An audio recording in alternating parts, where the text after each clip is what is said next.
Perkenalkan, nama saya Sorta Simora dengan NIM 2201040056. Saya semester 3 grup B dengan dosen pengampu Bapak Nasib Tua Lumban Gaul dengan mata kuliah Teori Sistem dalam Pendidikan. Di sini saya akan menjelaskan beberapa pertanyaan yang terkait dengan teori sistem dalam pendidikan. Yang pertama itu, jelaskan satu teori dengan konsep, prinsip, dan implementasinya dalam bidang pendidikan. Teori yang saya ambil yaitu teori belajar sosial, yang dimana teori belajar sosial ini mencangkup beberapa konsep penting seperti satu, observasi. Observasi ini tentunya sering kita dengar, yaitu di mana kita diminta untuk terjun ke lapangan secara langsung untuk mengamati perilaku orang lain untuk belajar. Yang kedua itu imitasi. Imitasi ini adalah proses meniru perilaku orang lain yang kita amati. Yang ketiga itu model. Model adalah orang yang akan menjadi objek pengamatan kita dan peniruan perilaku yang akan kita tiru. Yang keempat yaitu reinforcement, yang dimana pengaruh lingkungan yang dapat dari perilaku dari seorang individu terhadap kemampuan dirinya untuk melakukan suatu tindakan. Yang kedua itu prinsip, yang dimana penelitian mengkaji unit analisis dan berperan penting dalam menjelaskan tatanan sosial dan individu. Sebagai motif pertukaran, diasumsikan bahwa setiap orang memiliki keinginannya sendiri. Setiap orang membutuhkan sesuatu, tetapi itu bukan tujuan bersama. Ini berarti bahwa orang melakukan transaksi karena mereka dimotivasi oleh kombinasi tujuan dan keinginan yang unik. Yang ketiga, keuntungan atau manfaat berupa biaya yang dikeluarkan oleh seseorang yang menerima. Terkadang mereka mengabaikan biaya yang telah dikeluarkan. Biaya dapat didefinisikan sebagai upaya yang diperlukan untuk mencapai kepuasan ditambah dengan imbalan untuk melakukan sesuatu. Soal yang kedua yaitu jelaskan konsep dan komponen-komponen sistem dengan mengikut sertakan satu contoh sistem. Konsep sistem. Sistem adalah sekumpulan elemen yang saling berhubungan dan bekerja sama untuk mencapai tujuan tertentu. Nah, elemen-elemen tersebut dapat berupa benda, orang, atau proses. Sistem dapat diklasifikasikan berdasarkan beberapa kriteria, seperti berdasarkan sifatnya, yang dimana sistem dapat berupa sistem alami, contohnya sistem tata surya, dan juga ada sistem buatan manusia, misalnya itu sistem komputer atau berupa teknologi yang lainnya. Yang selanjutnya berdasarkan tujuannya, sistem dapat berupa sistem terbuka, misalnya sistem sosial, dan juga ada sistem tertutup, misalnya sistem fisik. Selanjutnya berdasarkan kompleksitasnya, yang dimana sistem dapat berupa sistem yang sederhana, misalnya sistem jam tangan, dan ada juga sistem yang kompleks, misalnya sistem transportasi. Secara umum, komponen-komponen sistem terdiri dari elemen. Elemen ini adalah bagian-bagian penyusun sistem. Elemen-elemen tersebut dapat berupa benda, orang, atau proses. Selanjutnya yaitu hubungan, yang dimana hubungan ini adalah interaksi antar elemen dalam bentuk suatu sistem. Hubungan ini dapat berupa hubungan fisik, hubungan logis, atau hubungan fungsional. Selanjutnya itu tujuan, yang dimana tujuan ini adalah sasaran yang ingin kita capai dalam sistem tersebut. Yang bagian C yaitu contoh sistem. Salah satu contoh sistem itu adalah sistem komputer, yang dimana sistem komputer ini juga terdapat beberapa elemen-elemen, yaitu satu, hubungan antara elemen sistem komputer dapat berupa hubungan fisik, misalnya hubungan antara CPU dan memori, atau juga hubungan logis, misalnya hubungan antara program dan juga data. Selanjutnya yaitu tujuannya. Tujuan sistem komputer ini untuk dapat memproses data dan menghasilkan informasi.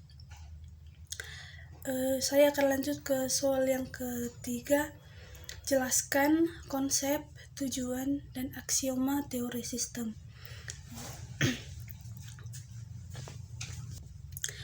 Konsep teori sistem. Teori sistem adalah seperangkat prinsip yang digunakan untuk memahami sistem. Teori ini memandang bahwa sistem adalah sekumpulan dari elemen yang saling berhubungan dan saling bekerja sama agar dapat mencapai tujuan yang tertentu yang ingin diharapkan. Elemen-elemen tersebut dapat berupa benda, orang, dan juga proses. B. Tujuan dari teori sistem.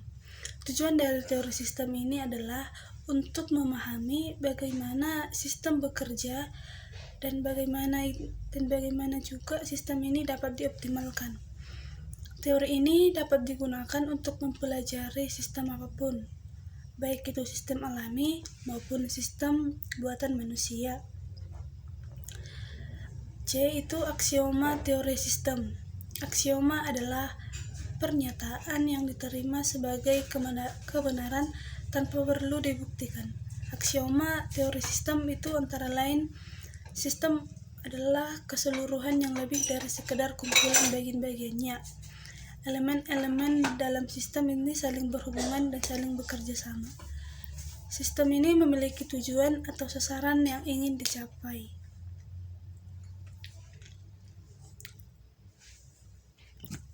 Selanjutnya, saya akan membacakan soal keempat, yaitu jelaskan konsep, pelopor, dan implementasi setiap jenis teori sistem dalam bidang pendidikan. Pertama itu teori sistem terbuka. Konsep dari teori sistem terbuka ini menyatakan bahwa sistem pendidikan adalah sistem yang dapat berinteraksi dengan lingkungan eksternalnya.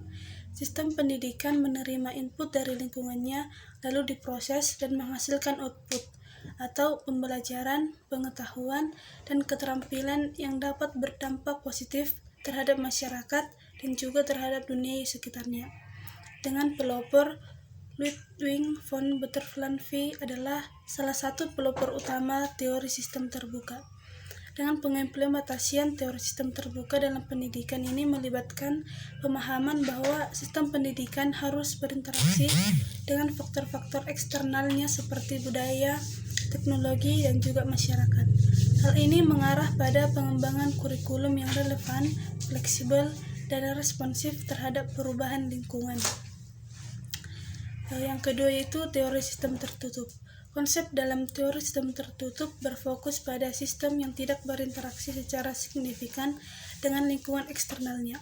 Dalam pendidikan, ini bisa mencangkup sistem-sistem yang lebih otonom dan terisolasi, seperti kelas-kelas yang berdiri sendiri tanpa banyak keterlibatan dan faktor eksternalnya.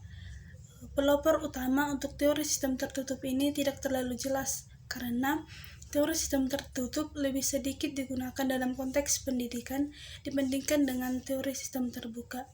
Pengimplementasian teori sistem tertutup dalam pendidikan mungkin terlibat dalam beberapa lingkungan pendidikan yang terisolasi secara geografis atau konseptual. Namun, dalam dunia pendidikan modern, pendekatan terbuka itu lebih umum. Yang ketiga, teori sistem terisolasi. Konsep teori sistem terisolasi mengacu pada sistem yang ada dalam batasan tertentu dan tidak memiliki hubungan yang kuat atau berpengaruh dengan lingkungan eksternalnya.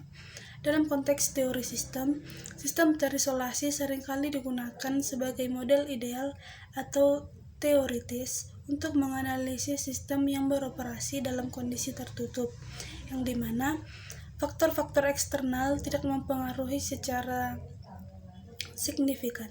Sistem terisolasi ini sering dijelaskan sebagai sistem yang tertutup dari perubahan, interaksi, atau pengaruh eksternalnya, dengan pelopor tunggal atau tokoh tertentu yang secara eksplisit dikaitkan dengan pengembangannya. Konsep ini lebih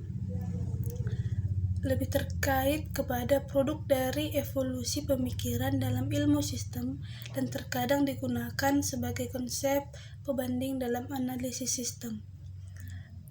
Pengimplementasian teori sistem terisolasi dalam praktek nyata mungkin jarang kita temui, terutama dalam situasi dunia nyata.